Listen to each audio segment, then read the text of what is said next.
Assalamualaikum warahmatullahi wabarakatuh. Ya, selamat sore semuanya. Di sore yang cerah ini kita ke tanaman bawang merah untuk melakukan penyepreian tanaman di usia 44. Nah, bener nih, kalau ini bener 44. Kalau yang kemarin itu salah. Terakhir di video itu saya katakan 43, padahal itu masih 40 ya. Jadi ada 3 hari jeda ini saya enggak buat konten di tanaman bawang merah kita karena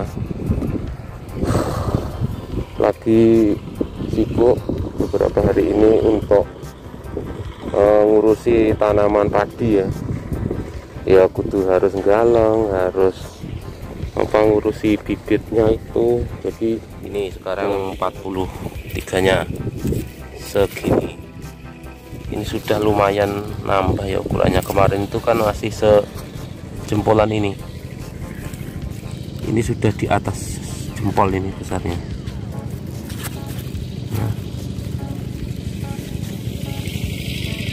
ini sudah bisa dikatakan ini sudah mentol semua, tinggal pemasakan sampai ke umur kita panen.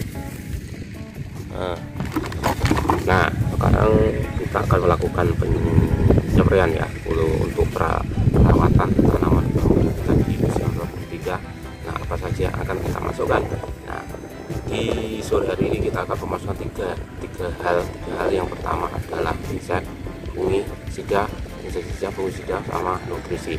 Nutrisinya tetap kurang lebih sama dengan yang kemarin-kemarin, karena kita hanya sekedar untuk perawatan saja, tidak ada semacam satu gejala tertentu untuk tanaman mengalami satu hal atau masalah.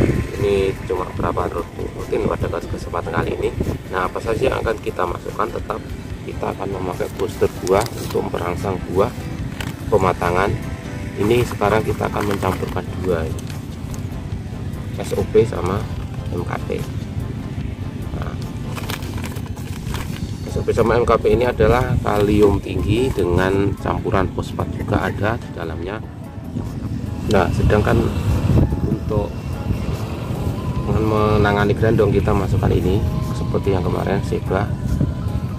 Ini kita pakai sebenarnya saja enggak sering-sering, karena memang hanya untuk pencegahan, karena serangan kayak ulat, grandong itu bisa dikatakan nihil ataupun sangat minim ada di tanaman kita pada musim tanam saat ini. Kebanyakan hama, makanya kita sangat jarang sekali untuk memakai insek, sesekali aja untuk antisipasi pencegahan. Dan untuk fungisida kita untuk kali ini adalah kita pakai Bion M, ataupun saya bawa 2 ini pilihan. Yang kedua adalah ini Transida ini jarang saya pakai, ini jarang, tapi terakhir itu sudah saya aplikasikan 3 kali, mau 3 ini, tapi jarang saya konten karena masih coba ini adalah metalaksil, bahan aktifnya metalaksil Transida ini dengan mancozeb. Nah, sekarang kita akan membicarakan ini, kenapa fungisida itu harus di double bahan aktifnya seperti ini Transida ataupun yang lain lah, banyak sekali. Yang pertama itu untuk memperkuat efikasi atau memperkuat daya bunuh, tetapi ada juga yang fungsinya adalah untuk meminimalisir adanya resistensi dari satu bahan aktif oleh hama penyakit. Nah, ini metalaksil ini dicampur dengan mancozeb, fungsinya selain untuk efikasi untuk memperkuat daya bunuh, ini juga untuk meminimalisir adanya resistensi. Karena apa? Bahan aktif metalaksil yang ada di Transida ini sangat resiko tinggi untuk resisten kalau kita sering-sering memakai. Makanya dicampur dengan mancozeb untuk meminimalisir. Mancozeb ini fungsinya kontak, sehingga nanti kolaborasi dari dua bahan aktif ini yang ada di dalam metalaxyl ini akan meminimalisir adanya meminimalisir adanya resistensi ataupun kekebalan dari hama terhadap bahan aktif metalaxyl karena dicampur dua jenis ini. Nah, ini sangat banyak sekali manfaat dari metalaxyl.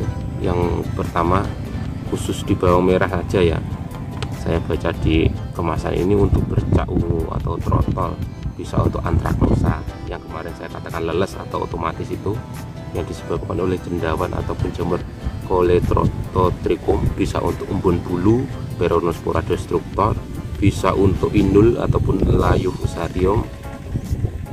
Nah, jadi lengkap ini, ada mulai dari fusarium, layu fusarium buler, Coletrototrichum otomatis, dan juga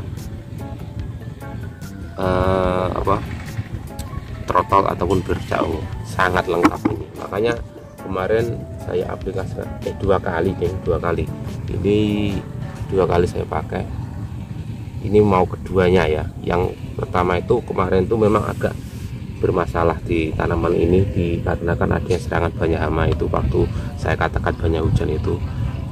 Di salah satu penyepraian itu saya kasih ini, dan setelah habis saya kasih ini alhamdulillah sudah berkurang gejala serangan, dan yang sudah terserang itu juga bisa pulih. Itu entah akibat ini ataupun akibat dari adanya pion ataupun adanya obat yang lain, tapi setelah saya aplikasikan yang terakhir ini itu sudah selesai.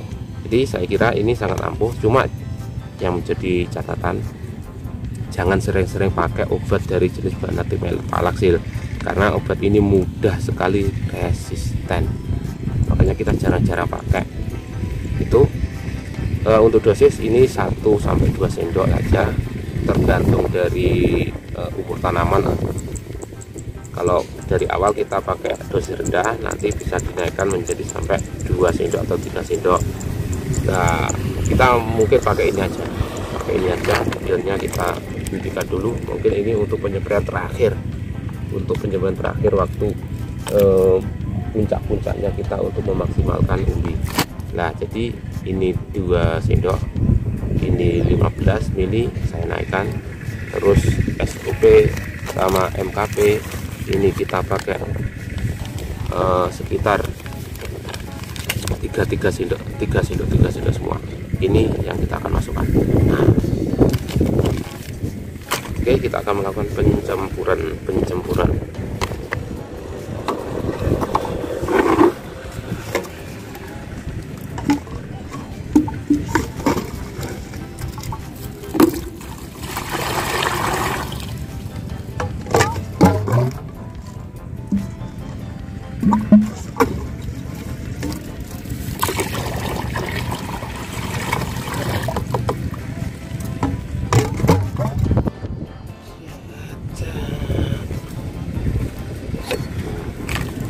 Oke, ini 2 sendok ya, saya pakai 2 sendok.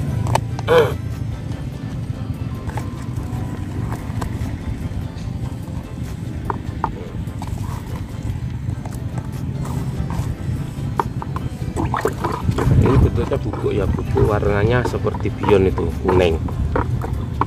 Ini sangat banyak sekali untuk jenis jamur yang bisa diatasi oleh ini fungisida ya. Ini bisa untuk aplikasi di tanaman kentang, bawang merah padi, tomat, kedelai, mangga, dan lain sebagainya. Dan spektrumnya sangat luas. Saya katakan sangat luas. Kenapa? Bisa dikatakan seluruh fungi di tanaman bawang merah itu tercover oleh fungisida ini. Ya saya tidak promosi ya, cuma memang bahan aktifnya memang kuat ini. Tapi itu semakin kuat bahan aktif, itu biasanya sering ataupun mudah terjadi resisten. Makanya yang bijak ya kalau makanya jangan berlebihan, sering di rolling, dosisnya jangan terlalu over, nanti jamur akan mudah untuk bereaksi. Ini sebenarnya salah, ini harusnya pupuk dulu, ngomong terus akhirnya lupa urutan SOP. Nah ini SOP ini kita masukkan ya, 1 2 3 sendok. SOP ini sudah lama sekali saya pakai, sudah sering lah, dan alhamdulillah di tanaman itu kalau masalah umbi itu tidak mengecewakan, entah akibat adanya SOP ini ataupun faktor yang lain. Tapi pokoknya tanaman itu kalau sehat, apapun kita masukkan itu mudah.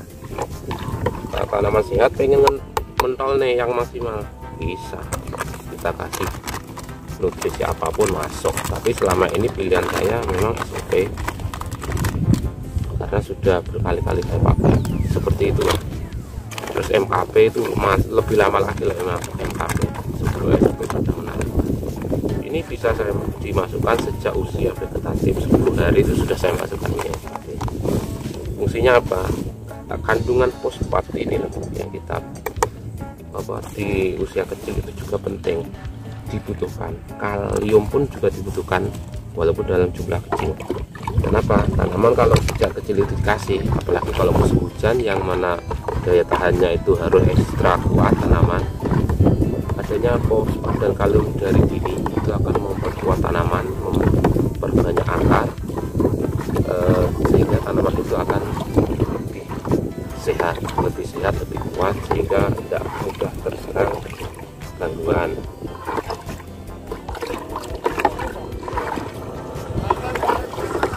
Kalau di generatif memang waktunya ini memang fungsi utamanya di generatif, dia akan memaksimalkan yang namanya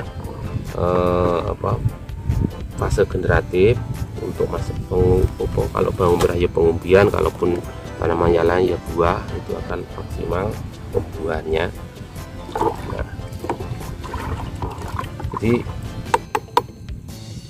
aplikasi ini kadang di prakteknya itu kita harus lihat situasi ya seperti ini. MKP waktunya untuk generatif, tapi sudah kita masukkan di vegetatif karena memang keadaan. Nah, sekarang ini untuk abamectin plus plus acetamiprid ini kita kasihkan 15 dosisnya, sudah saya naikkan. Kemarin biasanya ini cuma 10. Kenapa kok sedikit dosisnya? Karena obat ini mudah menyebabkan daun terbakar ini sebenarnya. Di padi pun tuh ini untuk mengatasi mereng itu kalau kita aplikasikan tidak boleh banyak-banyak karena resiko adanya daun terbakar.